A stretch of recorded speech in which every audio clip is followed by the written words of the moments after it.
हम जीवन के उस सबसे कठिन और सबसे महत्वपूर्ण सूत्र पर बात करने जा रहे हैं जो इंसान को फौलाद बना देता है। जब हमारे जीवन में बुरा वक्त आता है, जब चारों तरफ से मुसीबतें हमें घेर लेती हैं, जब अपने भी पराये हो जाते हैं और जब हमारी अच्छाई का भी लोग गलत मतलब निकालते हैं, तब मन में एक ही विचार आता है कि मैं चीखूं, मैं चिल्लाऊं, मैं सबको सफाई दूं और साबित करूं कि मैं सही हूं।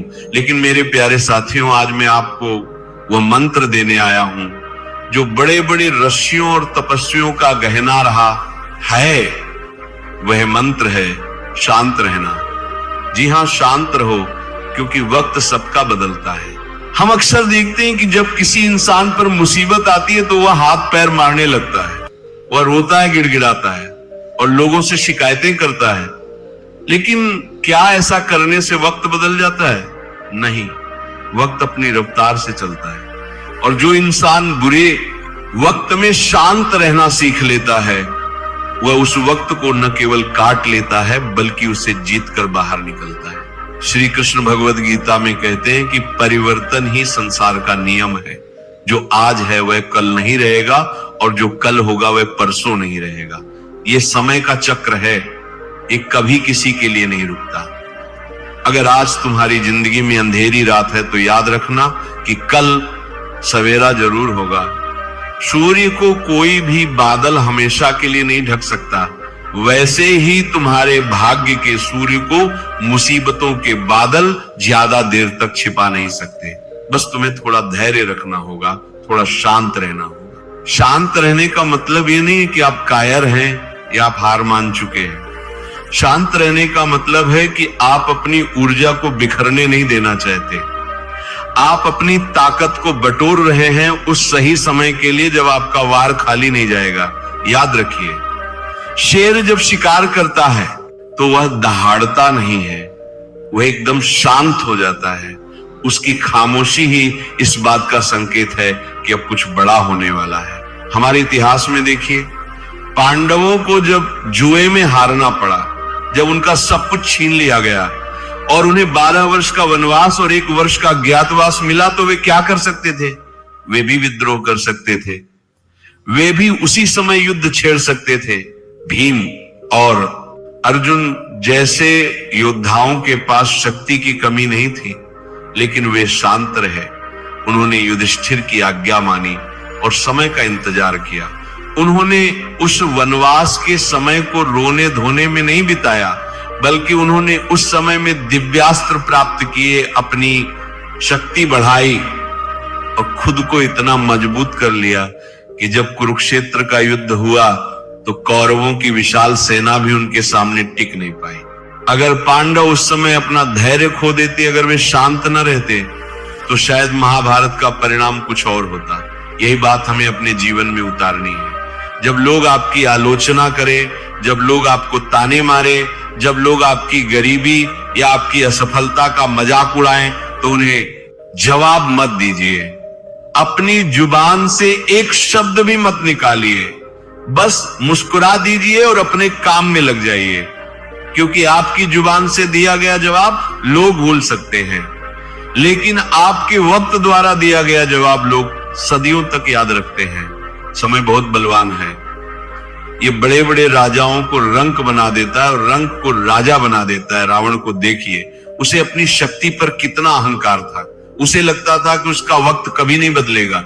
उसने काल को भी अपने पायदान से बांध रखा था, लेकिन जब वक्त का पहिया घूमा तो उसी रावण को एक वनवासी राम के हाथों मरना पड़ा। उसकी सोने की लंका जलकर राख हो गई। इसीलिए कभी भी अपने अच्छे वक्त पर घमंड मत करना और बुरे वक्त में हिम्मत मत हारना। जीवन में कई बार ऐसा होता है कि हम सही होते हैं, फिर भी हमें गलत साबित कर दिया जाता है। हम वफादारी करते हैं और बदले में हमें धोखा मिलता है।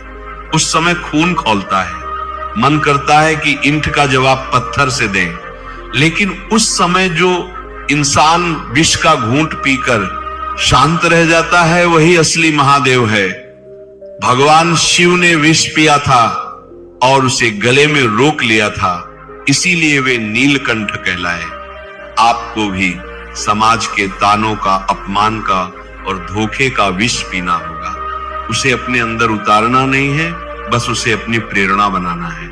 एक पुरानी कहावत है कि जब तालाब में पानी भरा होता है तो मछलियां चींटियों को खाती हैं, लेकिन जब तालाब का पानी सूख जाता है तो वही चींटियां मछलियों को खाती हैं।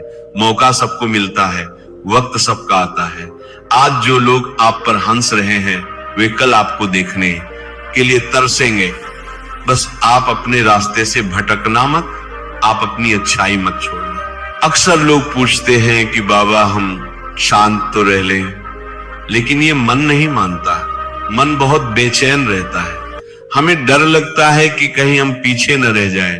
तो मेरे प्यारे भक्तों, याद रखना कि तीर को जितना पीछे खींचा जाता है वो उतना ही आगे जाता है। अगर आज वक्त आपको पीछे खींच रहा है, अगर आज परिस्थितियां आपको नीचे दबा रही हैं, तो समझ लीजिए कि ईश्वर आपको एक लंबी छलांग लगाने के लिए तैयार कर रहा है।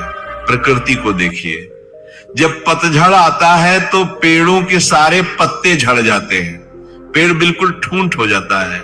लोग उसे सूखा हुआ समझ लेते हैं, लेकिन पेड़ रोता नहीं है, वो शांत खड़ा रहता है।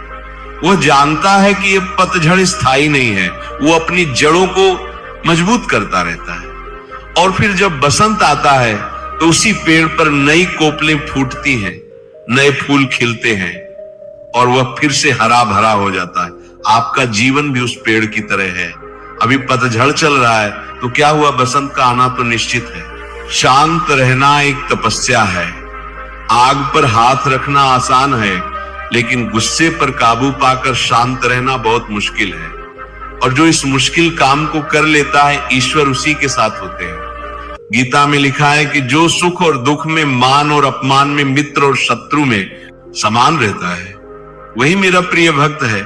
जब आप शांत रहते हैं तो आप ईश्वर को काम करने का मौका देते हैं। जब आप शोर मचाते हैं, जब आप खुद ही लड़ने लगते हैं, तो ईश्वर कहते हैं कि ठीक है, तू ही लड़ ले।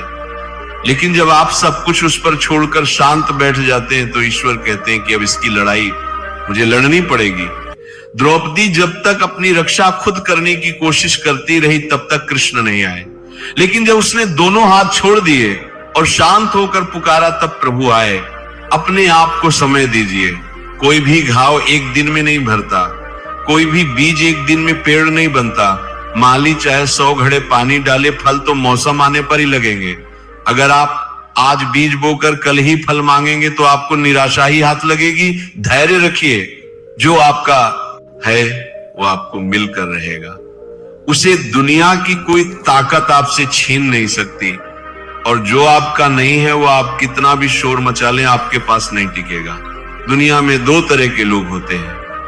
एक वे जो शोर मचाकर अपनी उपस्थिति दर्ज कराते हैं, और दूसरे वे जो शांत रहकर अपना काम करते हैं और उनकी सफलता शोर मचाती है।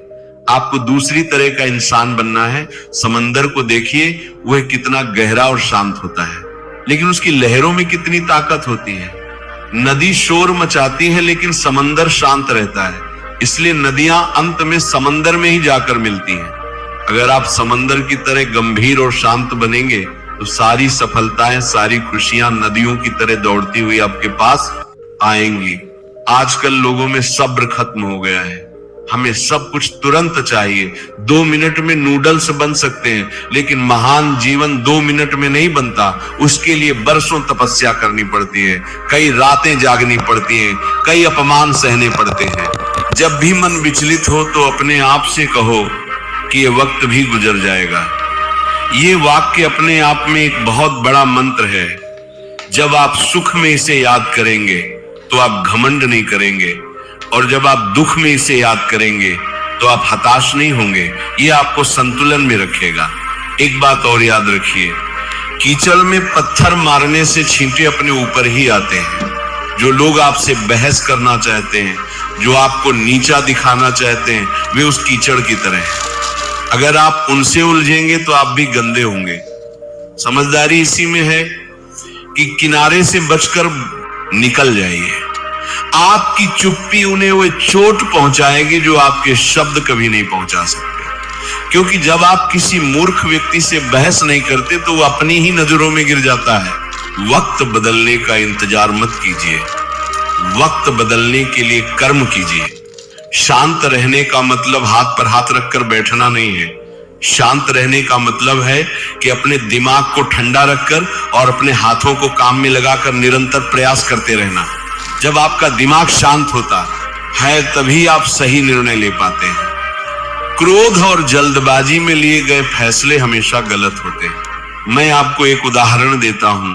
कोयला खानों में पड़ा रहता है, काला और बदसूरत, लेकिन वह सालों साल धरती के दबाव और गर्मी को शांत होकर सहता है। वह शिकायत नहीं करता और वही कोयला एक दिन हीरा बनकर निकलता है जिसकी कीमत करोड़ों में होती है।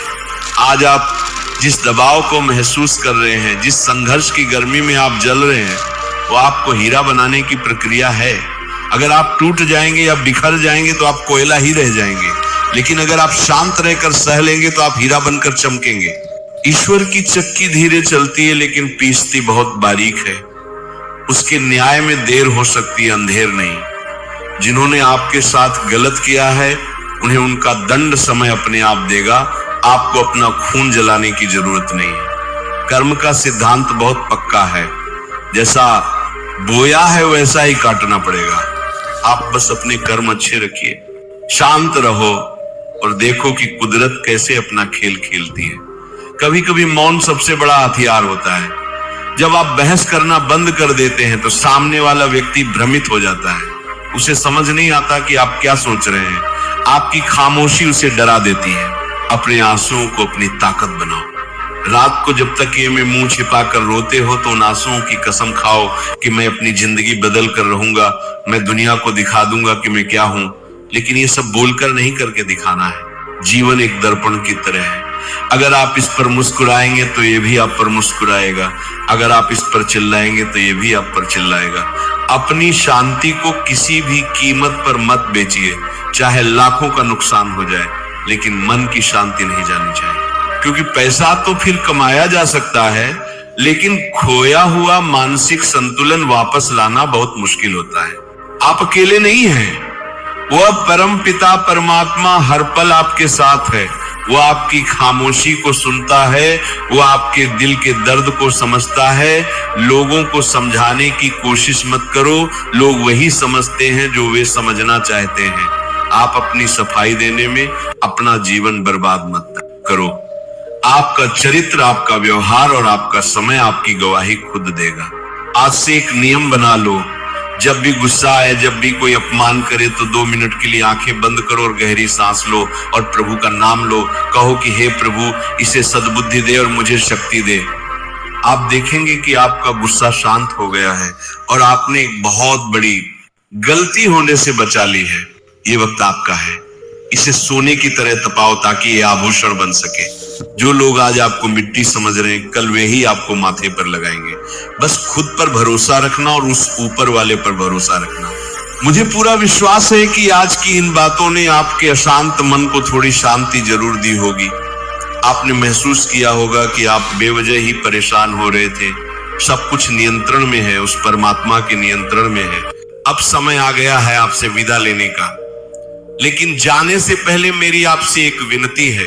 अगर आज की इस चर्चा ने आपके दिल को सुकून दिया है, अगर आपको लगता है कि इस वीडियो से आपको धैर्य और शांति मिली है, तो इसे लाइक जरूर